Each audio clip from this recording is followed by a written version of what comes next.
Today, we gather to celebrate the 160th anniversary of the birth of Luisa Piccarreta, April 23, 1865, March 4, 1947, the little daughter of the divine will. As we commemorate this milestone in her journey, we embark on a spiritual pilgrimage through the extraordinary revelations she received about living in the divine will, a gift that continues to illuminate the Church and the world. Luisa's life was a living altar where heaven and earth met. Confined to her bed for 64 years as a victim's soul, she became a mystic bride of Christ and a prophetic voice for our times. Through her writings spanning 36 volumes, we will discover how God chose this humble Italian woman to reveal what St. Paul called the unsearchable riches of Christ, Ephesians 3:8. The restoration of humanity's original vocation before the fall. On this anniversary of her birth, we honor Luisa not merely as a historical figure, but as a living spiritual mother whose mission grows more urgent with each passing year. As Pope St. John Paul II noted when opening her cause for beatification in 1994, her revelations offer light for the journey of the Church in our time. Now let us journey through the 5 periods of her mystical revelations, beginning with Volume 14, dated April 13, 1922, the early period of initial understanding, where Jesus establishes the foundational truths about living in the divine will. How happy I am with your triple affirmation. Do not fear. These are nothing other than reassurances, reaffirmations, and confirmations, so as to impress in you the triple seal of the will of the 3 divine persons. You must know that one who lives in my will must rise high, but so high as to live in the womb of the sacrosanct Trinity.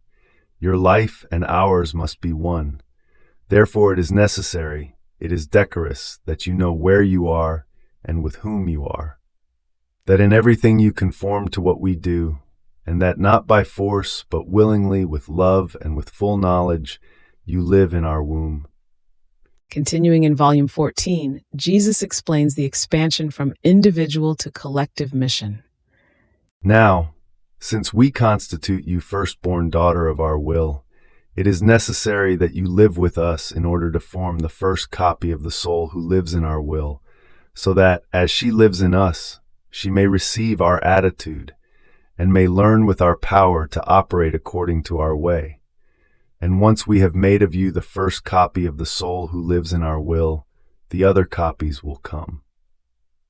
Moving to Volume 15, dated May 8, 1923, we see the expansion of understanding. I too was anxiously awaiting you, to receive from you in my will everything that creation owes me, and to give to you in my same will all that I must give to the whole creation. My will alone can place in safety and keep with jealousy all the goods that I want to give to the creature. Outside of my will, my goods are always in danger and poorly kept, while in it, I abound and I give to one what I should give to all. In Volume 16, dated February 20th, 1924, Jesus reveals the practical implementation of the mission. Had there been other souls in my church before you, since the living in my will is the most important thing, the thing which interests me the most and for which I care so much, there would have been the traces, the norms, the teachings in my church from those who would have had the chance to live life in my will. There would have been the knowledges, the attractions, the effects, and the goods which this living in my will contains. In Volume 17, dated May 4th, 1925, we reach the full revelation of the mission. The mission of my will veil the most holy Trinity upon earth. Just as in heaven there are the Father, the Son, and the Holy Spirit, inseparable from one another but distinct among themselves, forming the whole beatitude of heaven. In the same way, on earth there will be 3 persons who, because of their missions, will be distinct and inseparable among themselves. The Virgin, with her maternity, which veils the paternity of the Celestial Father and encloses his power in order to fulfill her mission of Mother of the Eternal Word and co-redemptrix of mankind.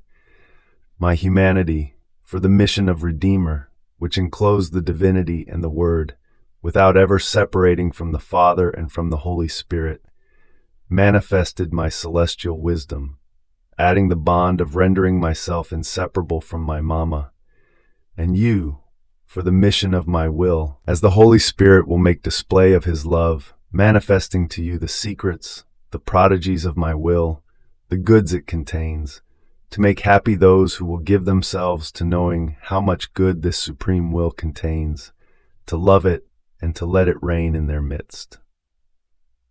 In Volume 29, dated September 29, 1931, we reach the final understanding of the mission. My daughter, the living in my will is a gift that we give to the creature. Great gift that surpasses in value, in sanctity, in beauty, and in happiness all other gifts, in an infinite and unreachable way. When we give this gift so great, we do nothing other than open the doors to make her the possessor of our divine possessions, the place in which passions, dangers have no more life, nor can any enemy harm her or do her evil. In Volume 31, dated July 24, 1932, Luisa expresses her need for Jesus' words and guidance, saying, "My most sweet life, Jesus, my celestial teacher, take my little soul in your hands, and if you want, continue your divine lessons on your will. I feel the extreme need to be nourished by your word.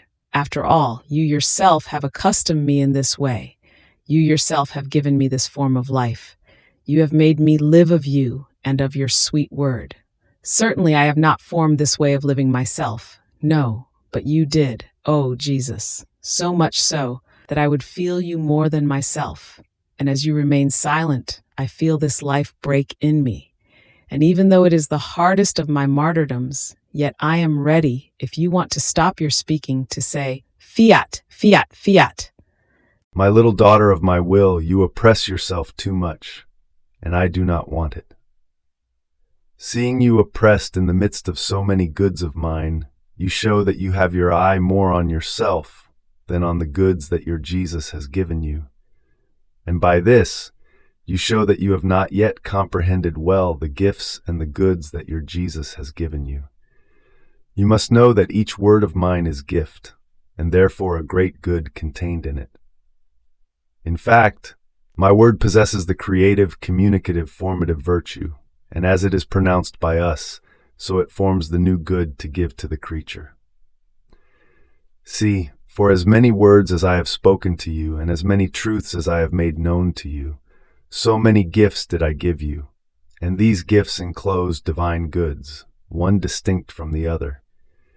Everything is in whether the word comes out of us, in which the good that we want to issue from ourselves is formed. Once this good has come out, with certainty it will have its life in the midst of creatures, because these gifts are animated and formed by our creative power, and are preserved inside our own word, to ensure the good that we want to give. And our word will move heaven and earth to give the fruit of the good it possesses. In Volume 31, dated August 7, 1932, Jesus reveals deeper aspects of living in the divine will. Good daughter, courage. Let yourself be guided by the light of my divine will, which will know how to convert the sorrows, the pains, my very privations, into perennial peace and into divine conquests. The nature of its light is eclipsing, corroborating, fortifying, and wherever its light reaches, sorrow loses strength in life, and it changes it into conquests and into joys, because the strength of its light surpasses everything, and there where it takes its place, all other things lose life. And if before the light of my divine will, one feels other effects and desires, it means that the fullness of its light is not full in the soul, nor does it reign in her in an absolute way. Its kingdom is absolute kingdom, not conditioned. Therefore it has the supreme right to absorb everything, to make all other things lose life, and to convert everything into divine will. You must know that each time the creature does her acts in my will, a beneficial dew pours upon her, which preserves in her the divine freshness, and gives her the opium to everything that does not belong to it. And oh, How beautiful it is to see her always fresh in her acts, fresh in her love, in her sorrow, in active waiting to receive its due, so as to receive the opium in it, in order to convert the sorrow into sweet conquest of divine will. Freshness renders one lovable, attractive, whether a person or an object. No one likes old things, and this is why I love so much one who lives in my divine will, because I feel in her arbor our divine freshness, our sweet fragrances. For one who lets herself be dominated by my will and lives in it, evils lose life. The fear of offending me, the worries, the disturbances, lose the seed to be reborn. The soul and the body remain confirmed in good. She finds herself in the conditions of the blessed, for whom evil has no more life, because in those celestial regions, in my will, evil absolutely cannot enter. So one who lives in it can be called and acquires the right of citizen of heaven. And if she finds herself on earth, she is like a citizen lost from the celestial fatherland, kept there by my divine will for its great designs and for the good of miserable humanity. Finally, in Volume 31, dated August 14, 1932, Jesus reveals the transformative power of living in the divine will. Blessed daughter, the difference between one and the other is great and incalculable. For one who does not live in my will is like the sun for those who remain idle.